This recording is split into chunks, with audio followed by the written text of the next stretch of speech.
Hello, everyone. Welcome to Lecture 8. In this discussion, we're going to talk a little bit about the use of proxies, talking about models, and also some of the future projections out there when it comes to climate change, okay? So again, I have the handout that will be on here. I'll have some images to sort of parallel the things that we're talking about. But I'd like to start off here by going to my handout. And you go ahead and take notes accordingly if you would. Let's talk a little bit about future projections with climate change and where modeling and proxies come into play with this. Now, all of you should be familiar with proxies. That is the coring of the snow, the ice in the Antarctic that we talked about, also the coring of sediment of the oceans. Again, you all know those as proxies. But what we also do in science, and many of you that are getting into sciences, whether it's physical sciences, social sciences, in your career, you might also be working with what are called models. And models are used quite often in something like atmospheric sciences, because what we're trying to do is create environments and see what the potential results of that might be, okay? And so this is something that is done on a regular basis. Meteorological sort of projections is something that you're really familiar with if you tune into your local news and they talk about the weather forecasts for the next 5, 7, 10 days. Sometimes you'll actually hear the TV meteorologists talk about, well, the models are showing that, you know, we should have a storm move in by the weekend, something along those lines. And of course, what they're using radar systems, they're using data that's been collected at airports, they're using data that has been collected by weather observers, but they're also sort of basing it on seasonality events as well. And this is kind of pointing out the obvious to you guys. You know, if we're in the dead of winter and the forecaster comes in and says, well, the models are starting to show that, you know, we should be getting some snow by this weekend, or if it's in the summer, you know, the temperatures should really start to ramp up here in the next week or so. What they're using, of course, is sort of climatological models, climatological data, but also models in terms of that are used for more localized short-term forecasts, okay? So this is largely based on research that has taken place, okay? So when we look at meteorological modeling and forecasting, that's pretty simple, straightforward, because we're only trying to project for the next week or so. Now, that doesn't mean, of course, that that forecast is always going to be accurate. I think we all know that. What we're more interested in this course is sort of the climatological projections based on modeling. All right, and that becomes a little bit more broad-based. It tends to be a little bit more of a challenge with this, okay? And so what we do is we go to past records to try to project future events. And that is simply based on trends and patterns. Now, there are times when we could take a model and we could change some of the input variables, you know, so for instance, in something like climate change, hey, if we know that temperatures have risen, say a degree and a half over the last 200 years, let's just sort of look at this model and let's just say that, hey, in the next 100 to 200 years, temperatures might rise 2 degrees or 3 degrees. What would be the results of this? And this is modeling, okay? It's just a way to sort of finagle the variables that would sort of go into this discussion to sort of project the future. And that's what I want to just talk to you a little bit about here in this discussion. Okay, so let's go ahead and continue on with this. So meteorological projections, you know, are just short-term weather forecast. Climatological projections are what might be the result of events, you know, 50 years from now, 100 years from now, 200 years from now, okay? All right, so let's go ahead and take a look at this. One of the more common ones, of course, is looking at general circulation models. This is circulation of the atmosphere. This is circulation of the oceans.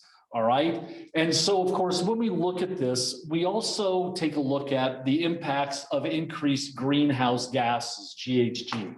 Okay. There is no reason to believe that greenhouse gases will not continue to rise. I've mentioned to you before in previous discussions, the world is becoming more industrialized. That means countries today that maybe were not relying upon fossil fuels to meet their energy needs or economic needs, that is anticipated to increase. The world is becoming more industrialized. So we should anticipate to see more burning of fossil fuels. And if the belief is fossil fuels play a role in this, then we can project then things will probably get worse before they get better. Now, with something like that, you would hope, of course, knowing that maybe there would be more investment in renewables or perpetual type resources. That's a whole nother discussion, but I want to point out to you, currently, there is no reason to believe that the world is not going to become more industrialized, that the world will not be tapping into more fossil fuels. Also, it is anticipated that more and more cars will be on the road. Now, we always have that discussion, well, what about electric cars? Well, I don't know if electric cars are the answer to everything. But right now, we can anticipate these are going to be, of course, gas-powered or diesel-powered vehicles. So we have to sort of look at this, okay? So the prediction with greenhouse gases, these are projected to increase. If that is the case, okay, so what is the prognosis with this? And I want to point out to you, there is what is used in atmospheric sciences and other sciences as well, especially in terms of making these types of projections. And what happens here is we have what are both called positive feedback and negative feedback. Positive feedback, to make this very simple, this is what we expect to happen, okay? So for instance, let me just give you an idea here. If these temperatures continue to rise, if the belief is that we're going to see an increase in greenhouse gases and temperatures continue to rise, and there's the melting of ice sheets and glaciers and things like that, you and I should expect sea levels to rise. That's called a positive feedback. It's what we expect, okay? The result might not necessarily be positive, but if something is forecasted based on variables that we know and it takes place, that is called a positive feedback. It's what we expect to take place. Let me give you something a little bit more tangible perhaps with this. If you're taking a class and you have a big exam that's coming up and it's closed note and you're supposed to know everything there is to know about this topic that was presented in a class, and let's say you didn't study. You go in there, you take the exam, and you fail it miserably. We kind of expected that. That is a positive feedback, okay? Now, a negative feedback, of course, at the other end of the spectrum is that we expect something to take place and it doesn't take place. So let's say you go in to take that test and by a miracle, somehow you pass it, you actually do rather well. And that is unexpected. That's called a negative feedback, okay? So this is very simple. You know, results were not expected with this. So what we can do with different types of models out there is that we have this structure, and what we do is we sort of change the variables that go in there. So for my example, like let's say, hey, what would happen if global temperatures rose by, say, 2.5 degrees Fahrenheit over the next, say, 50 to 100 years? Well, we can plug that into the model, we can run our simulation, and this would be the result. If we saw that sea levels truly rose, then that would be a positive feedback. If we saw that there wasn't much change in sea level rise, that would be a negative feedback. So hopefully you guys understand what I'm going for here with this. So do understand in your career, there's a good chance you'll be dealing with modeling in some way, depending upon, of course, what you're going to major in, okay? So let's go ahead and take a look at one of the common models that is actually used in this.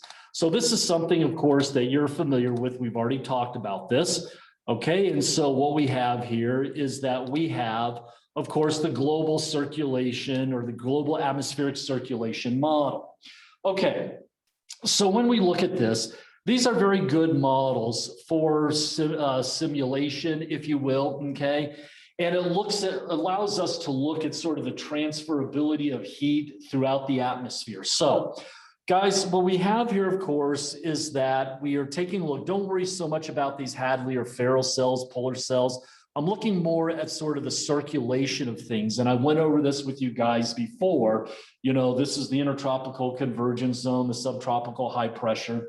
So the westerly winds. So if we look at this, of course, here along the ITCZ, all right, we said we have that dynamic low, we have that surplus of heat. So let's say, for instance, here on something like this, we know that, of course, when we look at the air and ocean circulation, this is continuous, all right? One sort of circulation feeds into another.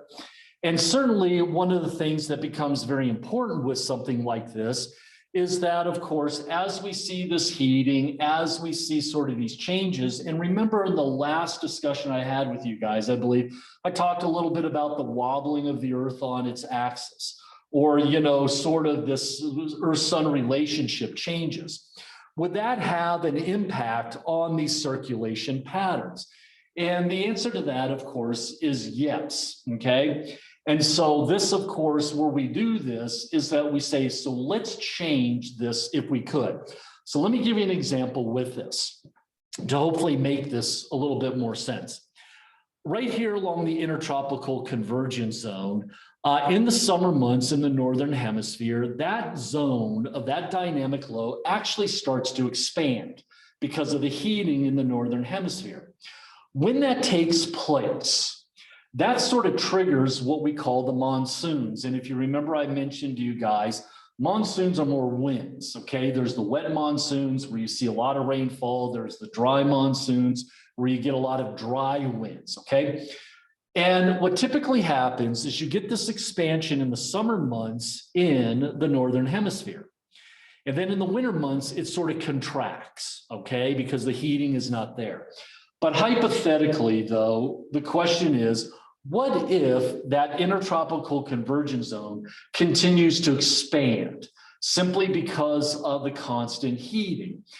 So what we can do is we run simulations with these models, what would take place with this. And this is the idea where we talk about those places that are already wet are anticipated to become wetter. Those places that are dry are anticipated to become drier. Okay, more extremes with this. So what happens with this, of course, when we take a look at this, along with not only the atmospheric circulation, but we also take a look at what we see at the ocean level as well, that will have a ripple effect. That will impact not only the atmospheric circulation in the atmosphere, but also the circulation of the oceans. And this is done by looking at different models and sort of changing the variables that go into this and what kind of change we should actually see. So what I'm trying to get at here with respect to this is that when we see this, we know that we're seeing more solar heating. We know that there's a surplus of heat. Hence, we're talking about global warming. That global warming then translates to climate change. So this is where we start to talk about, hey, in the future, will we see things like the loss of land because of sea level rise? We'll talk about that here in a little bit. Will we start to see more severe weather, all right, take place? All right, this is based on modeling. This is based on forecasting with this, okay?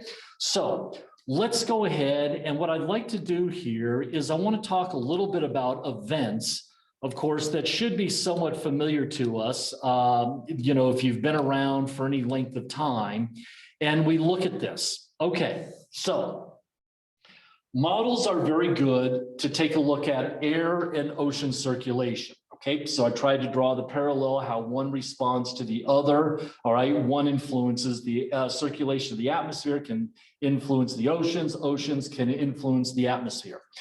We know that there is solar heating is increasing. You guys already know that. Okay, I've showed you those images where NASA and NOAA have put out sort of these charts where we continue to see the rise in warming, but also the role of greenhouse gases. Let me just say this one last time here in this discussion. We are anticipated to see a rise in greenhouse gases because of the increased industrialization around the world. okay? There is nothing out there to indicate that this is going to reverse anytime soon. Models, though, I want to point out to you, are very good at looking at human influence, okay? The burning of fossil fuels, that's a human thing. That's not a naturally occurring event, okay? They're not so good for looking at natural events. So things like volcanic eruptions, okay? We've already mentioned that, you know, volcanoes, they emit dust and tephra, things like that, but they also release gases and stuff. You and I can't do anything about that. You know, we can obviously look at modeling and try to get an idea where the next volcanic eruption can take place, but this is not a perfect science, okay? Just like we can't predict earthquakes. This is not a perfect science. So modeling, you know, is good for sort of human influenced elements, okay? We can plug in volcanic eruptions, but who knows what the emissions would actually be. So this is why I say these are not so good for naturally occurring events. Modeling is very good for sort of anthropogenic influences, human influences out there, okay? So let's take a look at something, of course, that many times people sort of look at, and we can certainly say is sort of a natural event with this. And this is what is commonly referred to as El Nino and La Nina. Now, I'm sure many of you have heard of these before. You may not be real familiar with it, but I do want to sort of walk you through the process of this and its role in sort of this whole discussion. This is commonly referred to many times as ENSO, what is called El Nino Southern Oscillation. Now, southern, of course, we're referring more to the southern hemisphere, and you're going to see this here in a little bit. Oscillation, of course, when something oscillates, it's kind of up and down. It's sort of meandering up and down, all right? It changes over time. And in this, we're talking about very large-scale movement of water and heat. Now, remember, we're talking global climate change here. So we're not looking at something at a small scale. We're looking at something at a very large scale. So what I'd like to do is just kind of talk to you and just walk you through this whole process and sort of their role in this whole discussion. So let me bring up, all right, my map here. Okay, and so I've shown this to you many times before. Okay, and so I want you to make sure you have this here. Okay, so hopefully you guys can see this. So I want to kind of come over here a little bit closer to home for us here. And so kind of pay attention to the West Coast of North America and the West Coast of South America. Now, guys, this is a general circulation of the oceans. This is normally what we would see as far as normal goes, okay? But when we start talking about La Nina and El Nino, we're talking about the cooling or the warming of oceans, okay? So let's take a look at this. Off the west coast of the United States, we have the cold California current, okay? So this is a relatively cool body of water. And of course, many of you, if you've swam off the coast of San Francisco or something like that, you know how bitterly cold that water is. To the south of us, running parallel to the west coast of South America, coming from the south and drifting towards the equator, towards the north, you have also a cold Peru or Humboldt current. It goes by either one. Now, guys, what I want you guys to notice here is along the equator is you'll notice that this Peru current sort of runs parallel to South America. Then as it approaches towards that intertropical convergence zone area, it makes its way back to the west and it becomes a warm body of water. Same thing here in the northern hemisphere.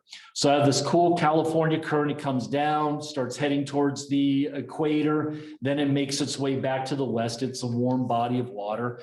And you'll notice on the other side, okay, of the Pacific, it will just continue to circulate, okay? So this circulation is constant. Now, here's what sort of takes place with this.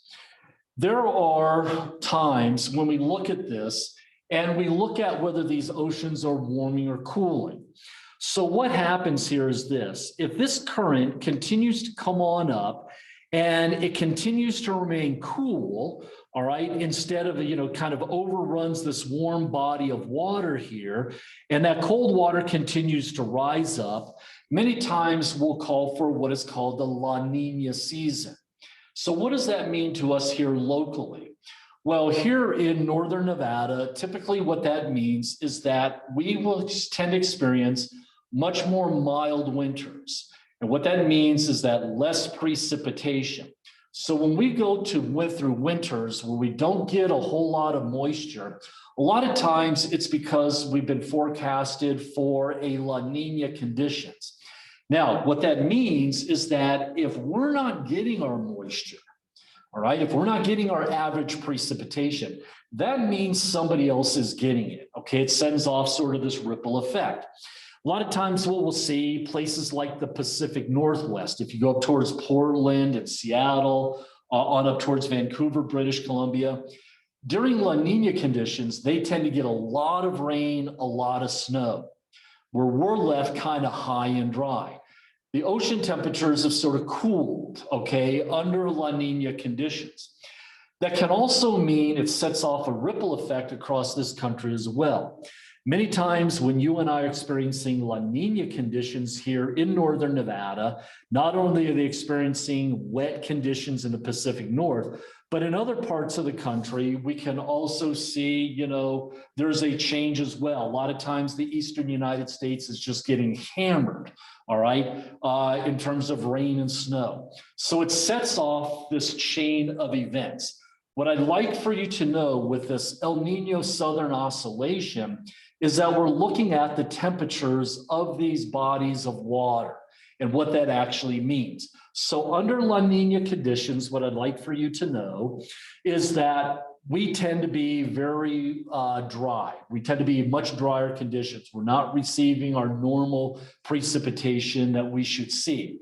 That means somebody else is getting it, okay? All right, so if there are other places around the globe where they tend to be fairly normally dry in the winter months, well, they may be getting actually pretty darn wet conditions, okay? All right, the other end of the spectrum, of course, is that we have El Nino conditions. El Nino conditions are the exact opposite of La Nina conditions. Here is where we actually see sort of the circulation of water coming from the west, all right, starts pushed down, and what that warm water does, it sort of overrides the cooler body of water.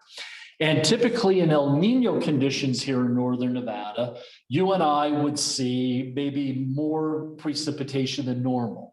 We may get a lot more rain, a lot more snow. Under El Nino conditions, places like Southern California, this is where we get a lot of rain and we might get a lot of the mudslides and things. This is where maybe those of us here, the Tahoe region, where we get lots of snow, the Northern Sierra, a lot of precipitation that takes place. That's generally what we would see. Other parts of the country that are normally, wet in these conditions, they may become dry. Okay, so there's sort of this fluctuation, if you will, sort of this oscillation that takes place over time with this. Now, I'd like for you to take a look at this. This is a NASA image here, all right, that I want you to kind of be aware of. So under El Nino conditions, we see a warming of ocean water. So here is the United States. So you see we're going way up here in Alaska. Here we're coming down the west coast, California, going down through Mexico, Central America. So what you guys will notice here is notice the surplus of heat.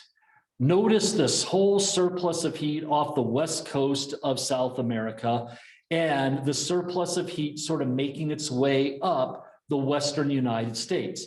Remember, what should it look like? Well, it should be cool. Okay, it shouldn't be warm until out here. It should be cool.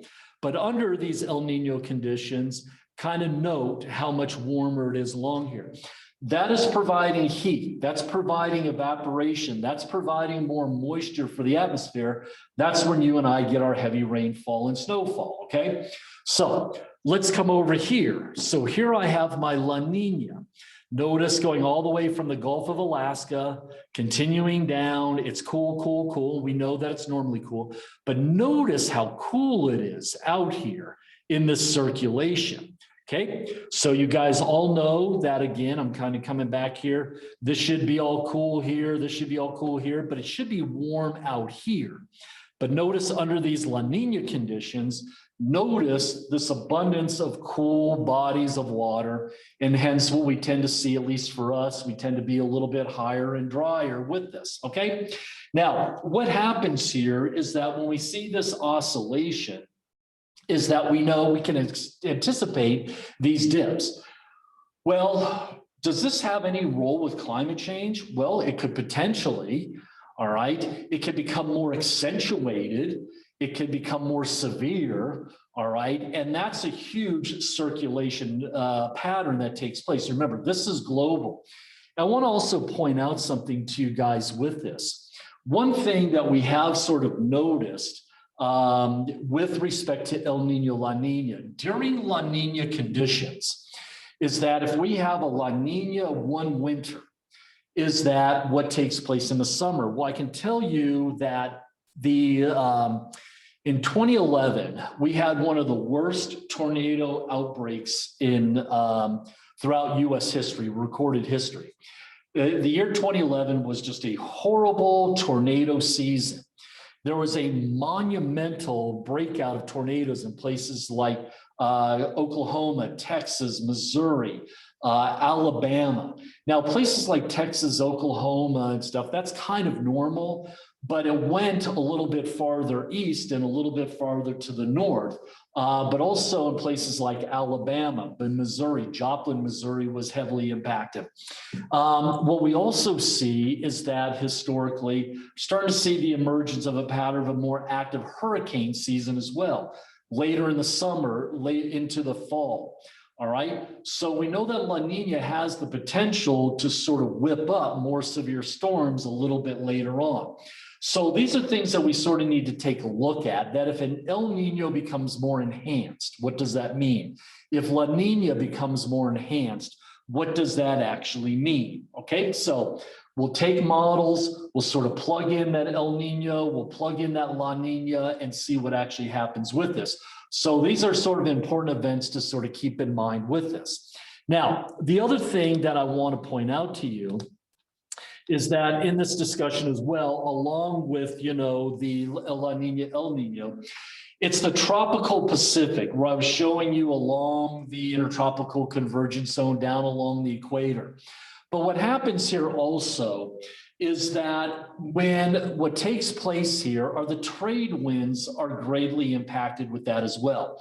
So if you go back to the discussion where I was showing you the global surface wind patterns, you know that you see the intertropical convergence zone, and then right above that are the trade winds, the northeast trades in the northern hemisphere, the southeast trades in the southern hemisphere. They become more amplified. In El Nino, you look at something like this, are they neutralized? All right. And so what happens is that this whole circulation, this heating, has a great impact on these global surface wind patterns. And the two that are very much influenced by this are the intertropical convergence zone and the trade winds. They're heavily influenced by that. And I just like for you to know that that's where we actually see the big shifts with this, okay? So the other thing that we have to take a look at, sort of changing gears here, is that, what have we seen? What is actually taking place?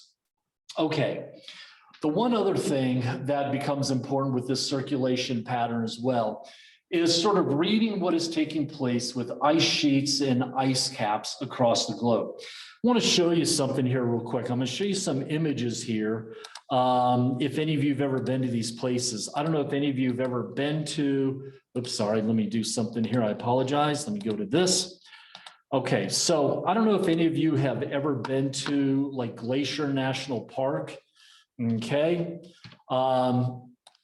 Glacier National Park, of course, came about in 1910, and it used to live up to its name. I think when the park actually was created, there was more than 150 different glaciers within the park itself. Now, I think we're down to about 30. So I want you to take a look at this image. So this is obviously the same location, 110 years later. 1910, when the park was established, you saw the glacier here on your left-hand side. This is what we saw in 2020. This is what's left of that glacier. We know these glaciers are receding. Same thing if you go up onto the Canada-US border in Washington State, you come up to North Cascades National Park. So this is one of the places where you see a tremendous amount of glaciers. It's a very beautiful park. So the image on the left there is in 1922. All right. In 2019, this is the same exact location. All right. And you see the recession of these glaciers. We know these glaciers are receding. We know we are losing these glaciers. And of course, we know that, of course, that's going to impact sea levels. Now, I want you to take a look at this. This is Mount Kilimanjaro in Africa, okay? This is in the country of Tanzania. So the first image, a couple images I showed you of what's taking place here in the United States, North America. Mount Kilimanjaro in Tanzania, there was always sort of this discussion of the snows of Kilimanjaro. And you see in 1912, you see the image here of, where we saw the snow line at with Kilimanjaro, and you see the photograph there on your right-hand side. All right, so we look at this, and of course, if you look at that image on the right-hand side, the top, that is of 1993. So you can see that, there's a fair amount of snow up there at the top. If you go down to the image just below that, of course, you'll see that image was actually taken 7 years later in 2000. Look at how much snow was lost. You can see on the left-hand side, 1912 to 2002. These snows are disappearing. Okay, and I think Kilimanjaro is up there rather high. It's like 19,000 feet. So this is not a low elevation peak here. We're losing that at a phenomenal rate. Now, this is a NASA image here of the Arctic area. So this is Greenland here, just to kind of put your location. Here's Greenland here. All right, so we're coming up through northern Canada and stuff. So here's a satellite image from NASA in September of 1984. And you can see the extent of these ice sheets up here. Here we are, okay, 32 years later, and you can see how much of that has actually been lost, okay? So when we look at that, sort of begs the question, I know this is maybe a silly question, so, where does the water go? Well, as you all know, as I mentioned to you before, if I take a cup of ice, and I've put ice cubes in it and then fill up pour some water in there. Over time, those ice cubes melt. The level really doesn't change a whole lot because it's in the water there. But the glaciers and ice sheets that you and I see in places like, Glacier National Park, North Cascades, Kilimanjaro, all right, what we see the Arctic ice, that is not in the water. So the question, of course, is where does that water go? And I think we can all understand where this actually is. Okay, so there's nothing difficult about this. Ultimately, at some point in time, that, of course, is all going to end up, all right, in the oceans. And I'd like for you to take a look at this. Okay, so this is put out by NASA as well, that those areas that are potentially threatened by the rise of sea level. Okay, so we lose these ice sheets, we lose these glaciers, whatever the case may be. Well, I want you to take a look at this. Those areas in red, of course, are those areas that are most threatened. So let's take a look at this. Well, we know if we come along the east coast of the Americas, all right, especially the United States here, we know places like Florida. Florida is almost at sea level. The Gulf Coast, if you ever come up the Gulf Coast here, if you go up a place like Alabama, Mississippi, Louisiana, over towards Houston, Texas, some of those places are at or below sea level. We know that those areas are threatened. You can even see this on the east coast of South America. Okay, not a whole lot on the West Coast. We do have some areas, of course, that are threatened. You get up here towards the Bering Strait, okay, between Alaska and Russia. But I want you to take a look at much of Europe is threatened, okay? Much of Europe is threatened. Come down here and you look along the west coast of Africa. But I want you to take a look at parts of India. I want you to take a look at parts of Southeast Asia, Indonesia, Southeast Asia, going right up along the Chinese coast by Japan and Korea's. take a look at those areas. These are some of the most populated areas in the world. These are all being threatened by these sort of rise in temperatures, the threat to these ice sheets and glaciers, and what we can anticipate to take place. Now, how do we get this? We base this on modeling. We base this on projections. And so what happens here, guys, is that by using these models and these projections and sort of looking at how we see this fluctuation between El Niños, La Niñas, all right, this ENSO, this El Niño Southern Oscillation, if we sort of put some of this stuff together, we can get projections and we can get forecasts. And so what we have seen is this, and I'll leave it at this, and I want you to know this, is that that water's got to go somewhere. So it's going to go into the oceans, and the ocean levels will rise. Sea levels will rise. And here's what you need to know. It is projected, just by what we've seen and what is projected into the future as well, is that what is projected to take place is that for every 1 inch that the sea levels rise, okay, so that the sea levels get 1 inch deeper with liquid water, it has got to go somewhere, and so that water moves horizontally along the coast. For every 1 inch of water rise that we see in the oceans, we lose about 8 to 10 feet of land, all right? So hopefully that makes sense. So for every 1 inch rise of the oceans, okay, we can anticipate losing about 8 to 10 feet of land, all right? If you've never been to Florida, if you've never been along the East Coast of the United States, if you've never been along the Gulf Coast, folks, they can't afford that. The city of New Orleans, I may or may not have mentioned this to you before, sits at about 8 to 10 feet below sea level, all right? That's below sea level. So if the Gulf of Mexico, if the Atlantic Ocean rises an inch of water, we can anticipate losing 8 to 10 feet of land. This is the reason why there's all sorts of levee systems and stuff that are in place in places like New Orleans. All right, you see them everywhere. They're trying to hold that water back.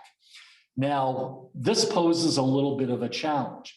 If you ever go to Southeast Asia, much of Southeast Asia is at or below sea level, and this is where a lot of people live, okay? They live right along the coast. And so the idea is that using these models, using these projections, looking at Southern Oscillation, if we put all these things together, this is the net result of what we're anticipated to see. There is anticipated to be a fair amount of loss of land, simply those, of course, that are at sea level or slightly above. Though the other thing I want to point out to you, look at the continent of Australia, okay? You'll notice up here by Indonesia and Australia as well, just the amount of land that is to be lost. Most people in Australia live right along the coast. They do not live in the outback. They don't live in the middle of the Great Sandy Desert. They're all hugging the coast, okay? So in this brief discussion here, I just wanted to talk to you a little bit about this, okay? The importance of models. You'll be reading about this. You'll be looking at models. And this is how we make projections based on the information that we already have, okay? So have a great day. I have one more short discussion for you in this module, and then we're moving on, okay? Take care, all right? Let me know if you have any questions.